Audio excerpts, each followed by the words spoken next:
She kissed her daughter goodnight and walked into the kitchen to finish the dishes. But somewhere between the sink and the living room, she stepped into a nightmare that would take 53 years to untangle when investigators finally uncovered what happened that November night in 1971. The truth would shatter a small Michigan town's carefully constructed memory of one of its most beloved citizens. If you're captivated by cold cases that hide in plain sight, subscribe to our channel and tell us in the comments what unsolved mystery haunts your community. This is a story about appearances, deception, and how the most dangerous predators often wear the friendliest faces. November in Traverse City, Michigan, brings the kind of cold that seeps through window frames and settles in bones, making people hurry between buildings. With their collars turned up and their faces tucked down against the wind. In 1971, the town was still small enough that everyone knew everyone, a place where cherry orchards stretched to the horizon in summer, and snow buried everything in anonymous white.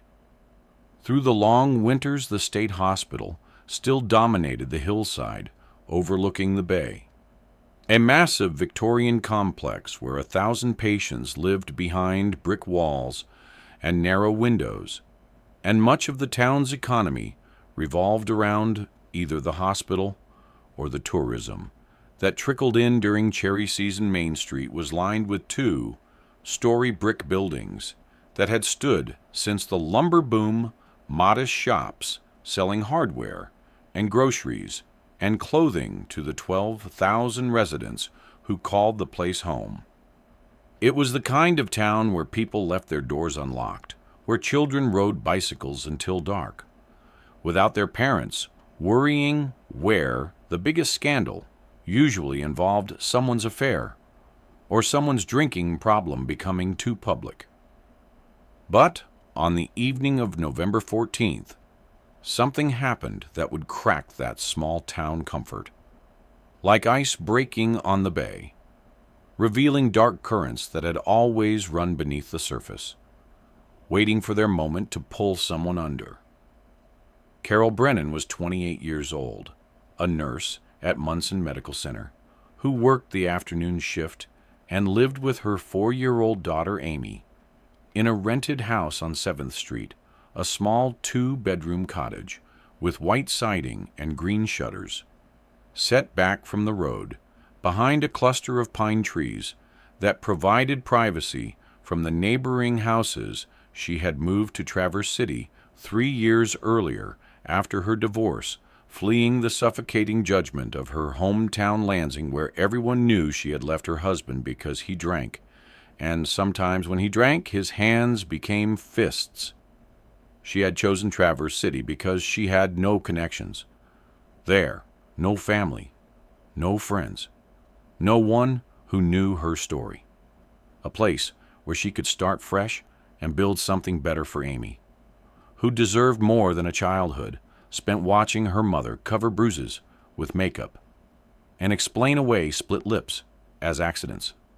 Carol worked 3 to 11 at the hospital, changing bedpans and checking vitals and administering medications, with the kind of gentle efficiency that made patients request her specifically, even when she wasn't assigned to their ward.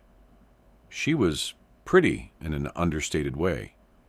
With dark blonde hair she kept pinned back during shifts and green eyes that looked directly at people when she spoke, which was rare because Carol had learned that keeping quiet and listening was safer than talking.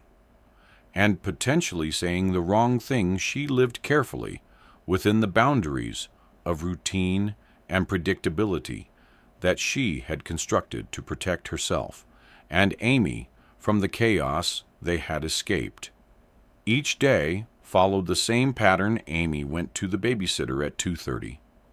Carol worked until 11, picked Amy up from Mrs. Chen, who lived 2 blocks away, and kept Amy overnight when Carol worked late then home to the little house on 7th Street, where they would curl up together in Carol's bed, Amy's small warm body pressed against her mother's side, breathing in synchronization, until morning on November 14th. Carol followed her routine, exactly dropping Amy at Mrs. Chen's house at 2:25 because she liked to be 5 minutes early for everything, a habit born from anxiety about being caught off guard. Mrs. Chen was 67 years old, a widow who supplemented her Social Security by watching 3 or 4 children, whose parents worked irregular hours. She lived in a house that smelled of ginger and old paper, with furniture covered in clear plastic and photographs of grandchildren who lived in California. Covering every surface, Amy loved going there. Loved the strange foods Mrs. Chen cooked. Loved the Chinese words she was teaching her. Loved the elderly woman's soft hands and infinite patience with a 4-year-old's endless questions. Carol worked her shift without incident. The hospital was busy, but not chaotic. A typical Sunday evening of heart attacks and broken bones and babies being born. She took her break at 7, sitting in the cafeteria with a cup of coffee and a sandwich from the vending machine, reading a paperback novel she kept in her purse.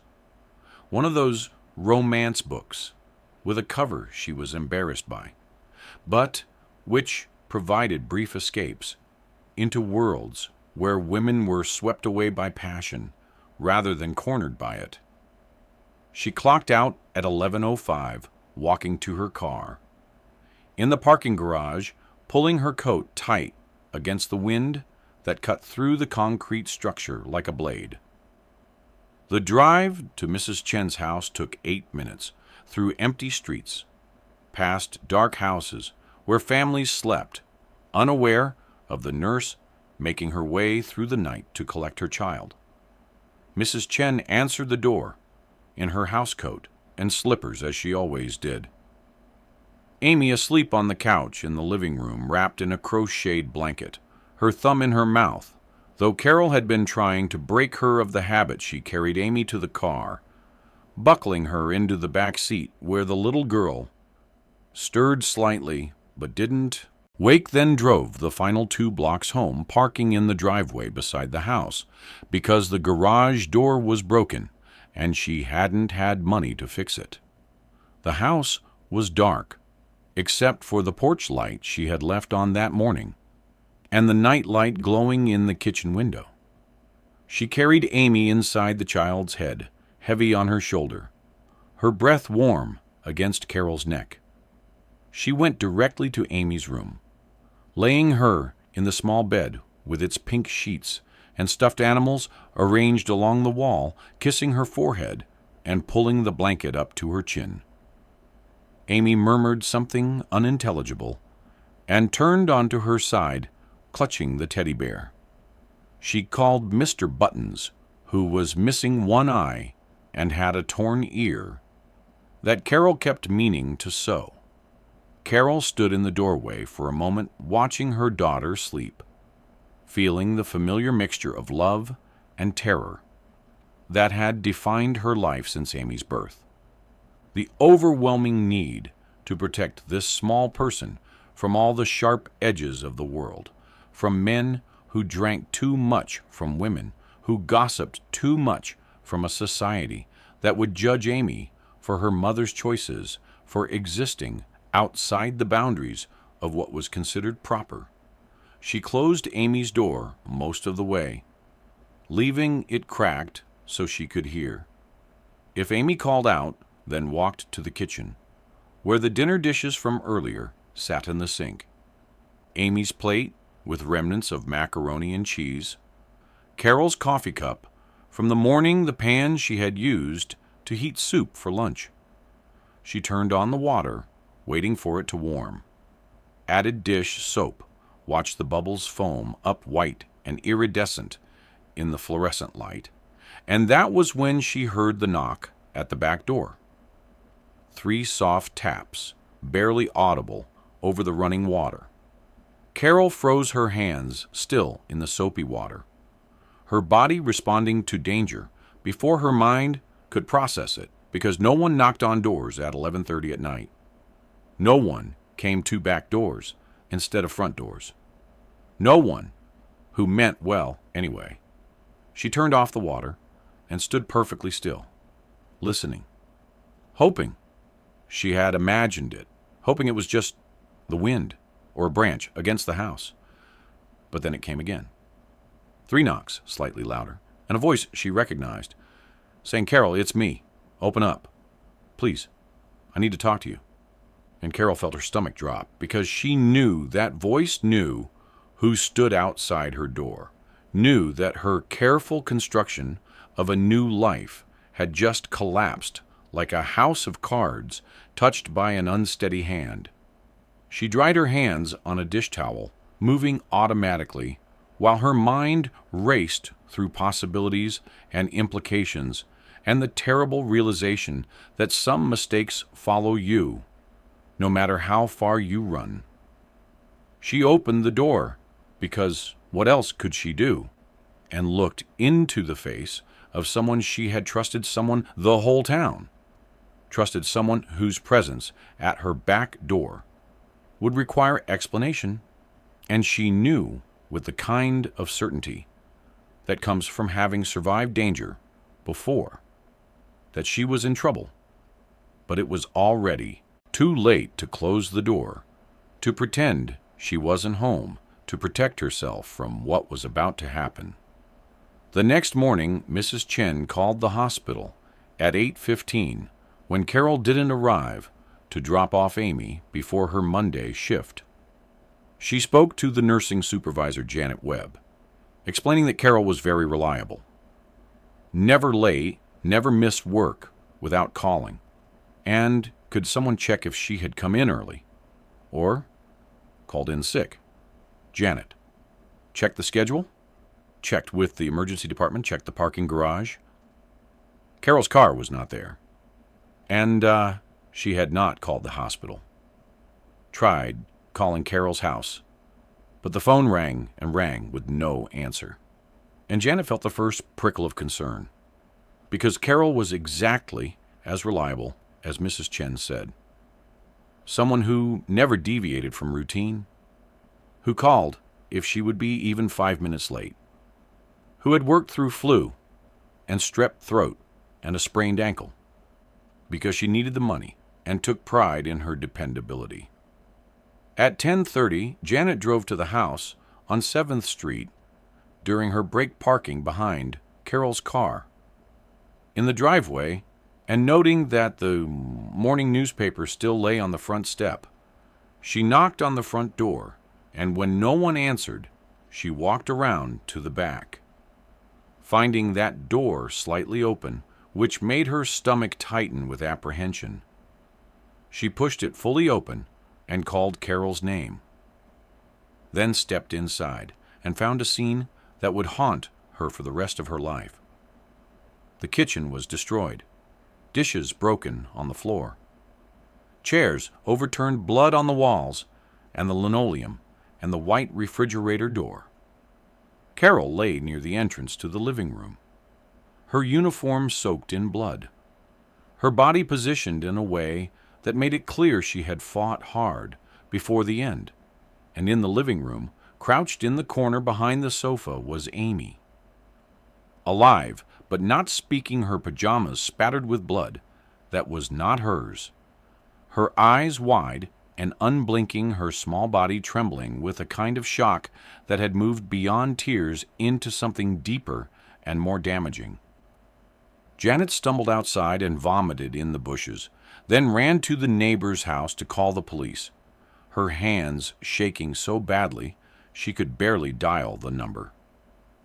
Detective Robert Novak arrived at 11:15, leading a team of officers who immediately cordoned off the property and began processing what was clearly a homicide scene.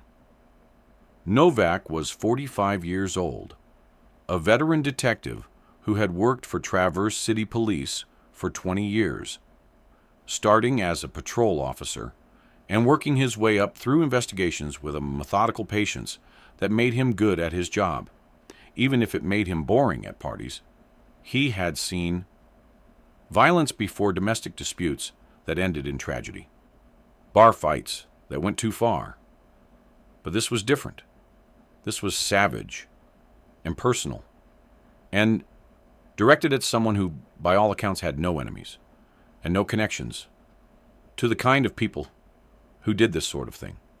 The medical examiner arrived and began the grim work of examining Carol's body, while Novak tried to interview Amy, who had been taken to the neighbor's house and sat on a strange couch wrapped in a blanket that wasn't hers, staring at nothing. The child wouldn't speak, wouldn't respond. To questions seemed to have retreated so far inside herself that reaching her might be impossible. Child psychologists would be brought in later, trauma specialists who knew how to navigate the locked rooms of a child's mind after witnessing horror. But for now, Amy was silent, and Novak had to piece together what had happened from physical evidence and interviews with anyone who might have known Carol or seen something unusual.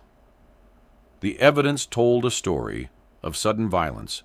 Carol had been attacked in the kitchen with a knife from her own drawer, stabbed 17 times, with a fury that suggested either deep personal hatred or complete loss of control. She had defensive wounds on her hands and arms and skin under her fingernails that might provide crucial evidence. If they could match it to a suspect, the back door showed no signs of forced entry, suggesting Carol had either known her attacker or had opened the door voluntarily. There were no signs of robbery. Her purse was on the counter, with $37 still in her wallet, and nothing appeared to be missing from the house.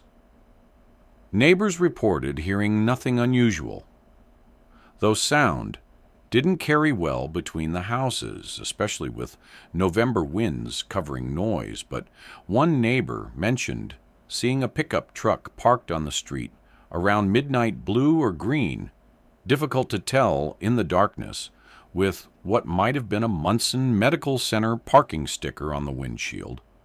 Though they couldn't be certain, Novak interviewed Carol's co-workers at the hospital building. A picture of a quiet, competent woman who kept to herself but was well liked. She didn't socialize outside of work, didn't date that anyone knew about, seemed entirely focused on her job and her daughter.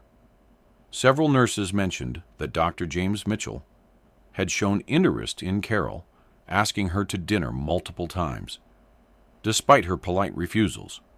But Mitchell was on duty in the emergency room until 2 a.m. that night, with multiple witnesses confirming his presence. The investigation expanded to Carol's past. Her ex-husband in Lansing, who had initially seemed like an obvious suspect, but who had been in Wayne County Jail since October, on assault charges making him impossible as the killer Novak dug deeper. Learning about Carol's move to Traverse City, her desire to start fresh, her careful construction of a life that revealed nothing about where she had come from or what she was running from.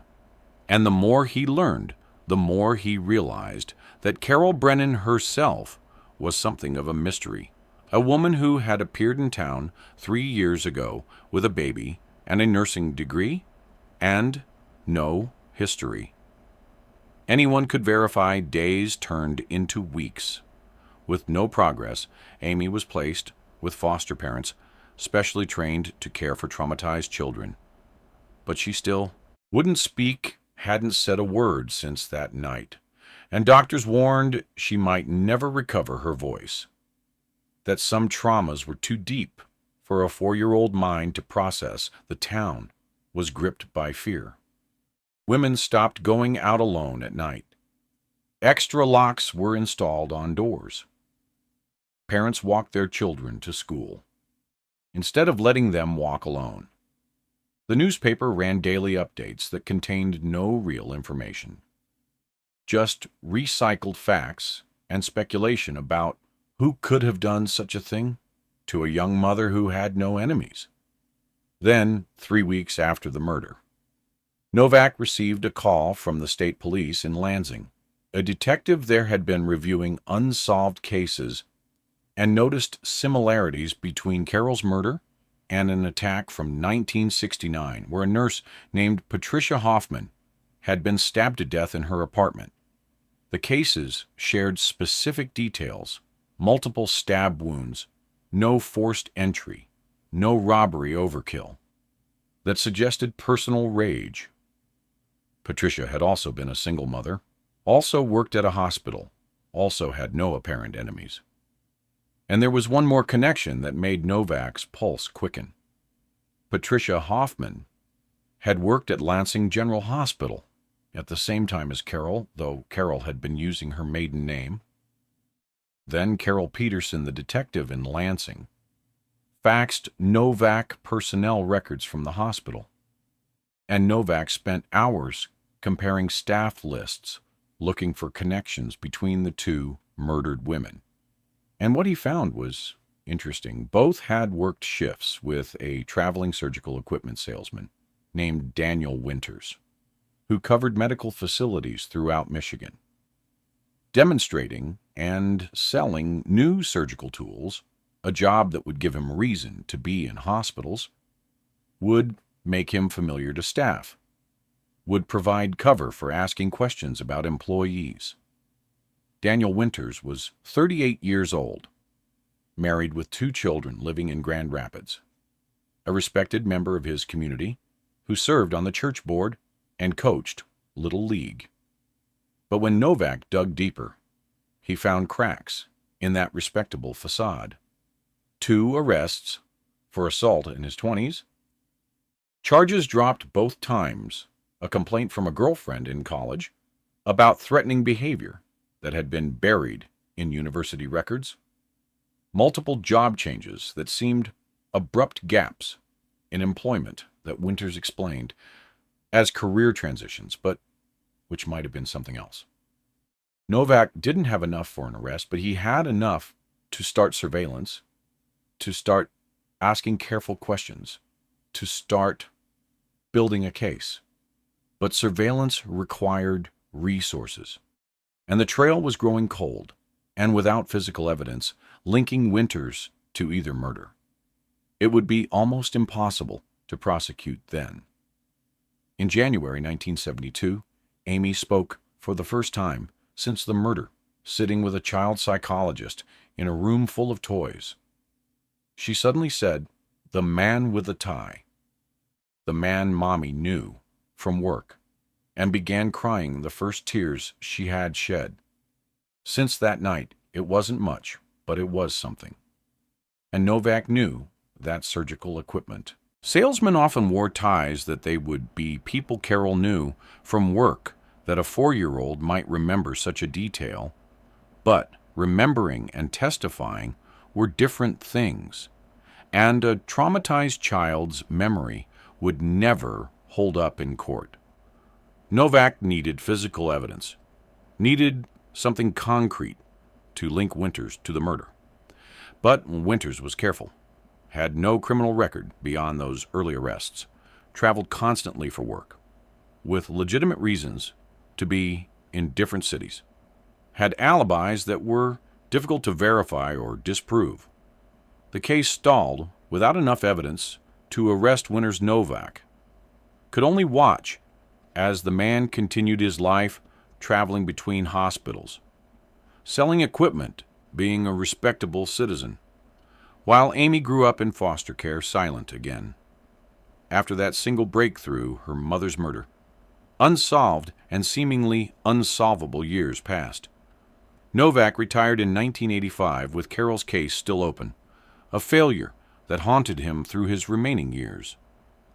Amy aged out of foster care, disappeared into adulthood, changing her name, moving away, cutting all ties with Traverse City, and the nightmare that had defined her childhood.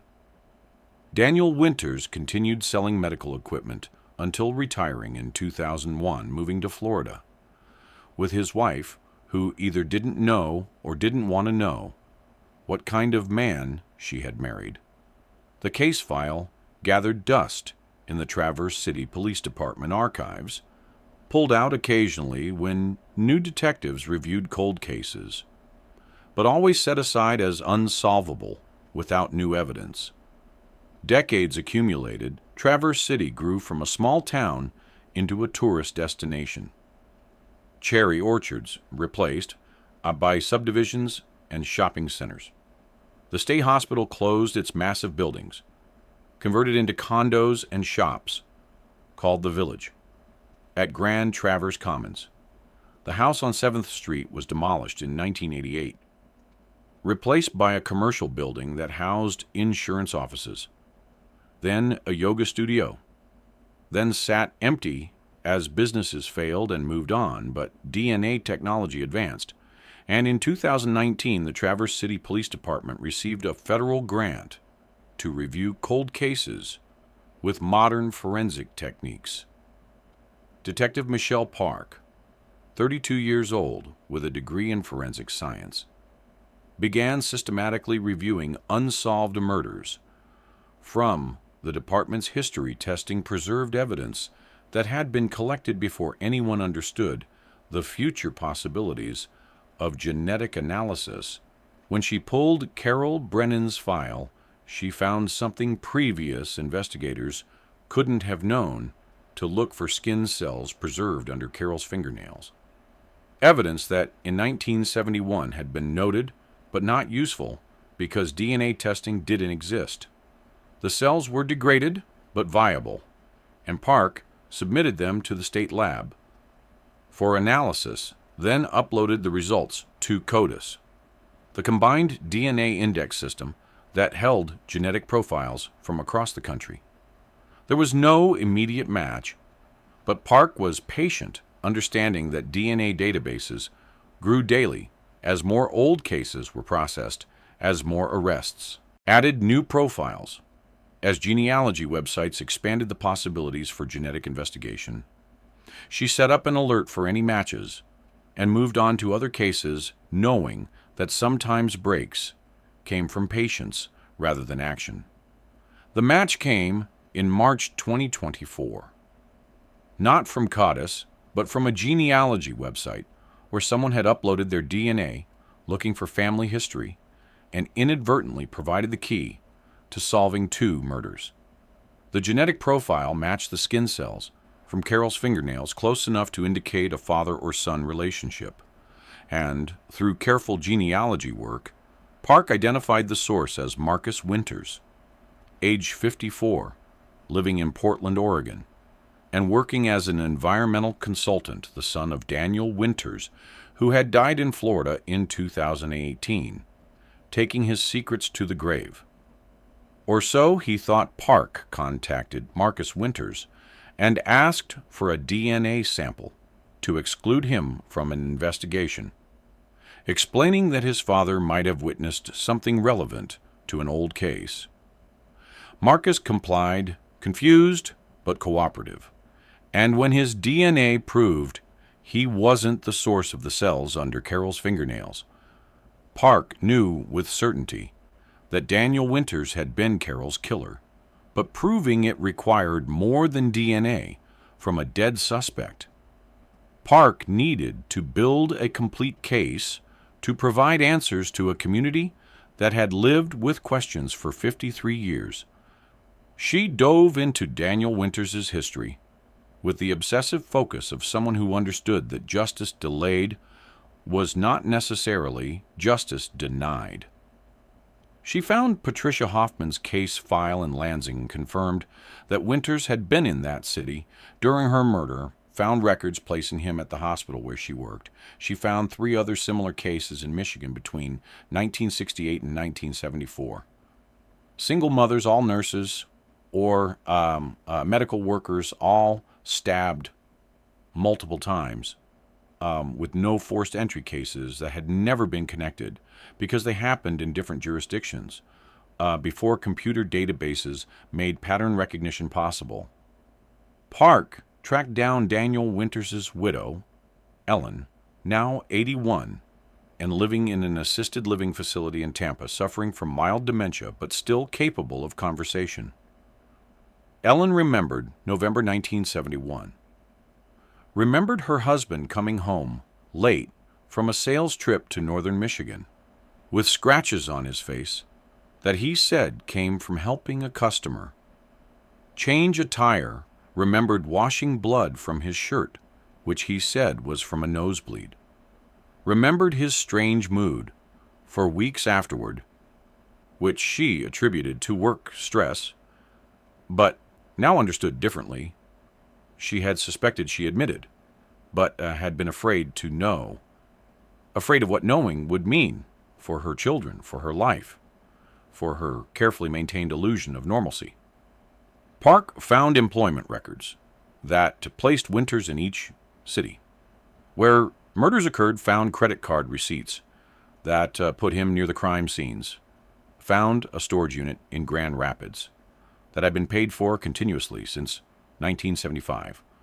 First by Daniel, then by his estate, and inside that storage unit, among boxes of old tax records and family photographs, Park found a journal, not unlike the one that had helped solve Margaret Wilson's murder, but more explicit, more detailed, more horrifying. Daniel Winters had written about his crimes, not in guilt or remorse, but in a kind of clinical fascination with his own compulsions.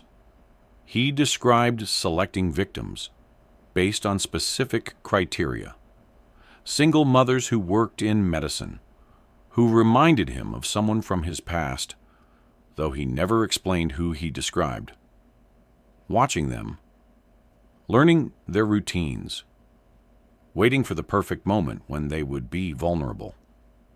He described the murders themselves in detail that matched the physical evidence, perfectly confirming what DNA had already proven, but adding context that made the crimes even more chilling. These weren't crimes of passion or opportunity, but carefully planned hunts by someone who had perfected his technique over years. The journal entries about Carol were particularly detailed because Winters had been watching her for months, had manufactured reasons to be at Munson. Medical Center had tested her boundaries with casual conversation, and calculated friendliness had determined that she was isolated enough that her murder might not be quickly solved. He had knocked on her door that night, knowing she would recognize him from the hospital, knowing she would open the door to someone she thought was safe, knowing her daughter was asleep and wouldn't interfere until it was too late. Park held a press conference in April 2024, standing in the same room where countless updates about nothing had been delivered over the decades, but this time with answers that shocked everyone who remembered the case. Daniel Winters had killed at least 5 women, and possibly more. His respectability and mobility protecting him from suspicion.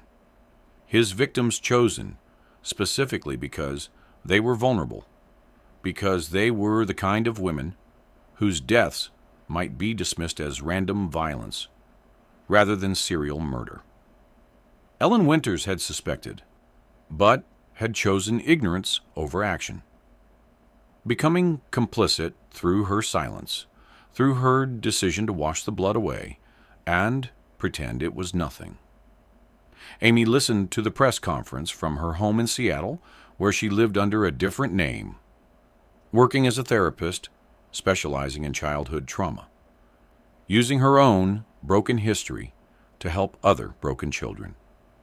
She was 56 years old, had spent her entire life trying to remember and trying to forget, existing in the space between knowing and not knowing the details. Park revealed were simultaneously too much and not enough. confirming what Amy had always suspected, that the man with the tie had been someone her mother knew, someone who had seemed safe, someone whose familiar face had made her mother open the door on that November night. She flew to Michigan for the first time in 30 years and stood in the parking lot where the house on 7th Street had been, finding nothing familiar in the commercial development that had replaced her childhood home. But she wasn't there for the building. She was there for the act of standing in the space where her life had shattered, where her mother had died, protecting her, where a 4-year-old girl had hidden behind a couch and survived through silence. She visited her mother's grave for the first time since the funeral. She had been too young to really remember placing flowers on a headstone that read Carol Ann Brennan, 1943 to 1971. Beloved mother, and speaking words that had waited 5 decades to be said, telling her mother that the truth was known, that the man who had taken her was dead, that his name would be forever linked with his crimes, rather than his false respectability, that Amy had survived, had more than survived, had transformed trauma into purpose. Park attended the gravesite visit, standing at a respectful distance, watching Amy trace her fingers over her mother's name, thinking about the strange paths the cold cases took, how technology could resurrect the dead. Not literally, but in the sense of giving them justice, giving them truth, giving their stories endings. Even if those endings came too late for traditional justice, she thought about Daniel Winters, who had lived 47 years after murdering Carol Brennan, who had walked free and died peacefully in his own bed, surrounded by family who had no idea what he truly was. She thought about Ellen Winters, who had known or suspected, but had chosen the comfort of ignorance over the difficulty of truth, who would die soon with the knowledge that her silence had allowed at least 4 more women to die. She thought about Amy, who had lost not just her mother, but her childhood, her voice, her sense of safety in the world, who had rebuilt herself from fragments, but would never be whole in the way she might have been. And she thought about Carol Brennan, who had fled one dangerous man only to be killed by another, who had tried so hard to build a safe life for her daughter, who had fought desperately in her last moments, not just for her own life, but to keep her killer away from Amy. The journal revealed that Winters had intended to kill Amy too, to eliminate the witness. But Carol's fight had woken. The child had given her time to hide, and Winters had fled rather than risk discovery searching for a 4-year-old. In the dark, Carol had saved her daughter with her death, had bought Amy's life with her own blood. The case was officially closed in May 2024, with Daniel Winters posthumously charged with 5 counts of murder. The files transferred from active investigation to historical archive boxes of evidence and testimony, and suffering cataloged and stored away. But for the people who had lived through it, closure was more complicated than a stamp on a file. Amy returned to Seattle to her practice, and her patients, carrying new knowledge that changed nothing and everything she had always known. Her mother had died, protecting her. Now she knew from whom. Now she had a name and a face for the shadow that had haunted her entire life. And somehow that specificity made it both better and worse. The community of Traverse City absorbed the revelation with a mixture of horror and recognition. Many remembered Daniel Winters, remembered him as a friendly salesman who had seemed so normal, so trustworthy, and they wondered what signs they had missed, what instincts they had ignored, what other secrets walked among them. Wearing respectable faces, Park returned to her cold case files, knowing there were more Daniel Winters out there. More victims waiting for justice. More families hoping for answers. More truths buried under decades of silence and technological limitations. She had learned from Carol Brennan's case that persistence mattered, that evidence preserved in 1971 could yield answers in 2024, that the arc of justice was long but sometimes actually did bend toward truth, even if it took half a century to get there on a quiet afternoon in June. Amy stood in her Seattle office looking out at Elliott Bay, holding her phone and staring at a number she had found for Marcus Winters, who lived just 3 hours away in Portland, the son of her mother's killer. A man who bore no responsibility for his father's crimes, but who carried the genetic legacy of violence. Whether he knew it or not, she thought about calling about, asking him what he knew. When he knew it, whether there had been signs, whether his father had seemed capable of such horror. But in the end, she deleted the number because some connections were better left unmade, some questions better left unasked, some children of trauma better left to find their own peace without contaminating it with someone else's. Amy understood that she and Marcus Winters were both victims of Daniel Winters in different ways, both carrying wounds inflicted by a man who had hidden his monstrosity behind a salesman's smile, and she decided that was all they needed to have in common. The story made national news, briefly a true crime. Podcast produced a series about the case. Amateur detectives on internet forums speculated about other possible victims. Book deals were offered and refused. Life continued, as it does, absorbing horror and moving forward, because that is what life does. But in Traverse City, in Lansing, in the other Michigan towns where Daniel Winters had hunted, the revelation changed something fundamental in the community's understanding of itself. The knowledge that such evil had walked among them undetected for so long, that respectability could hide such darkness, that the people trusted to sell life-saving medical equipment could be the same people who took life away. It was a loss of innocence that could never be recovered, and perhaps that was the truest crime of all. Not just the women Daniel Winters murdered, but the trust he destroyed, the safety he shattered, the comfortable belief that monsters looked like monsters, rather than salesmen and neighbors and members of the church board. In the August 2024, a memorial was unveiled in Traverse City, a simple plaque in a downtown park listing the names of the 5 confirmed victims of Daniel Winters: Carol Brennan, Patricia Hoffman, Linda Morrison, Jennifer Caldwell, Barbara Nash, 5 women who had been murdered for the crime of being single mothers trying to build better lives for their children. 5 women whose deaths had been dismissed as isolated tragedies rather than connected horrors. 5 women who deserved to be remembered not just as victims, but as people who had lived and worked and loved before Daniel Winters decided they shouldn't anymore. Amy attended the dedication, standing with the families of the other victims, strangers bound together by a grief that had aged like wine, growing more complex with time.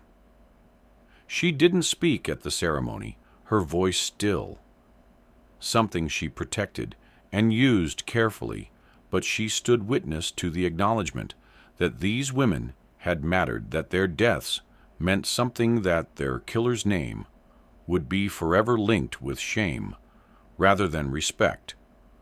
After the ceremony, she drove to the shores of Grand Traverse Bay and stood at the water's edge, watching the sun set over the water that had witnessed so much history.